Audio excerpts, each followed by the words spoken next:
Hello అండి, నమస్తే అందరికీ. అందరు ఎలా ఉన్నారు? బాగున్నారు కదా? నేనైతే చాలా బాగున్నానండి. దేశీ ఆవు పేడతో, దేశీ ఆవు మూత్రంతో తయారు చేసిన మన జీవామృతం అండి. ఇట్లాంటి జీవామృతం మన మొక్కలకి ఎంతో బలం ఉందన్నమాట. చూస్తున్నారు కదండి, 1 లీటర్ జీవామృతము 5 లీటర్లు వాటర్ కలిపైతే ఇలాగ డైలీ కాదండి, ఒక 1 వీక్ ఒకసారి గార్డెన్లో ఇలాగ ఇస్తూనే ఉంటారు. అయితే మనం ఈ జీవామృతం తయారు చేసుకొని పోయడం వల్ల మన మట్టి భాగం కూడా సాయిల్ చాలా లూజ్గా ఉంటుందండి. మొక్కలు కూడా చూస్తున్నారు కదా ఎంత ఫ్రెష్గా ఉంటాయి. మొక్కల్లో మట్టి సారవంతమై గుల్లగా ఉంటుందండి. ఎందుకంటే ఇలాగా ఈ జీవామృతం మనం వేయడం వల్ల కూడా పూత కాత అంత నిలబడిదండి. దీన్నైతే రైతులు ఎంతగానో విరివిగా వాడుతున్నారు. మరి వాళ్ళ పొలంలో వాడుతున్నప్పుడు మనం గార్డెనర్స్ ఇంకెంత బాగా వాడాలి. అన్ని పంటలు మన గార్డెన్లో మనం పండించుకునే శక్తి మనకుందండి. మరి అట్లాంటి శక్తిని మనం మన చేతులతో ఈ ఆవు మూత్రాన్ని లేదంటే జీవామృతాన్ని తయారు చేసుకొని పోస్తే చాలా బాగుంటుంది కదా. అయితేనండి మా గార్డెన్లో ఎప్పుడు కాత పూత చక్కగా నిలబడి మనకి చేతి నిండా కాయలు ఇస్తుందండి. అప్పుడు మనం ఎంత పని చేసుకున్నా కూడా కష్టం అనిపించదు. ఎందుకంటే ఒకానొక దినాన ఈ పూతంతా మనకి కాయలుగా వస్తున్నాయి కదా. అట్లాగే బార్బడోస్ చెర్రీ కూడానండి మా గార్డెన్లో అయితే చెర్రీ చక్కగా ఉన్నాయి.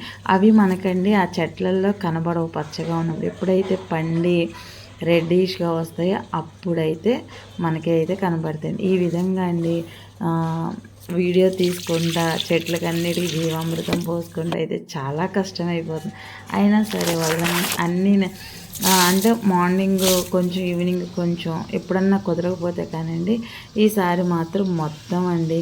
ఎందుకంటే ఈరోజు మాకు ధర్నాకి వెళ్తున్నా కొంచెం టైం అటు ఇటు అయినా ఇబ్బంది లేదు కాబట్టి ఇంకా అందులో వర్షం ఒకటి పడింది, రెడీగా జీవామృతం ఉంది కాబట్టి ప్రతి మొక్కకండి విత్తనాలు వేసుకున్న వాటికి ఇట్లాగా చిన్ని ఆకుకూరలు వస్తున్నాయండి. ఇప్పుడు వీటికి నైట్రోజన్ ఎంతో అవసరం ఉంది. ఆ నైట్రోజన్ అనేది మన జీవామృతంలో పుష్కలంగా ఉంటుందండి.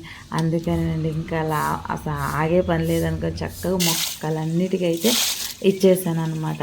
అందుకనేనండి మా గార్డెన్లో పూలు కానీ లేకపోతే ఈ ఆకుకూరలు లేకపోతే కూరగాయలు పళ్ళు ఎప్పుడు నిత్యం వస్తూనే ఉంటాయి. కానీ ఎక్కడ నేను లేట్ అనేది చేయనండి. వారం అయ్యేసరికి మళ్ళీ నేను జీవామృత గోశాలకు వెళ్ళి అయితే తెచ్చేసుకుంటాను. అందుకనండి ప్రతి మొక్క పచ్చగా నిగనిగలాడుతూ ఉంటుంది.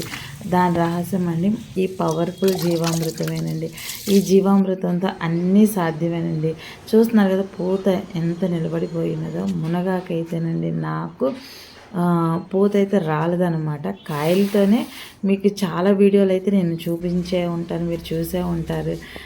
ఇంకా అందుకనండి ఏది వేసినా వేయకపోయినా ఈ జీవామృతము కిచెన్ వేస్ట్ మాత్రం కంపల్సరీ మా గార్డెన్లో 90% ఇదేనండి. జీవామృతము కిచెన్ వేస్ట్. దీంతోనే నేను అయితే ఈ డ్రాగన్ మొక్కలన్నిటికీ కూడా అయితే జీవామృతం అయితే ప్రతి కుండీలో అయితే పోసేయడం అయితే జరిగిందండి. ఎందుకంటే అంటారా, మళ్ళీ మనకి సీజన్ అనేది ఇంకొచ్చేస్తుంది కదండి.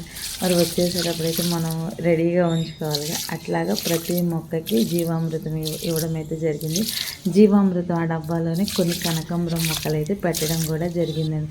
ఎందుకని అంటారా, టబ్ అంతా 6 నెలలు ఖాళీగా ఉంటుంది. 6 నెలలు పూత మనకి ఫ్రూట్స్ అనేది వస్తుంది. కాబట్టి అట్లా బోడిగా ఉండకూడదని అయితే నేనైతే కొన్ని కనకాంబరం చెట్లు అయితే వేసానండి. అయితే కొంచెం స్ప్రే కూడా ఈ ఈ కొమ్మలకైతే చేయడం అయితే జరిగింది. ఎందుకని అంటారా, ఏదైనా ఆవు మూత్రం ఉండడం వల్ల ఈ డ్రాగన్లో ఏదైనా ఇన్ఫెక్షన్ ఏదైనా ఉంటే కూడా రాకోకుండా ఉంటుందండి. ఈ విధంగా అయితే ఎర్లీ మార్నింగ్ అయితే కొంచెం మా గార్డెన్ వ్యూ అయితే ఇలాగుందండి.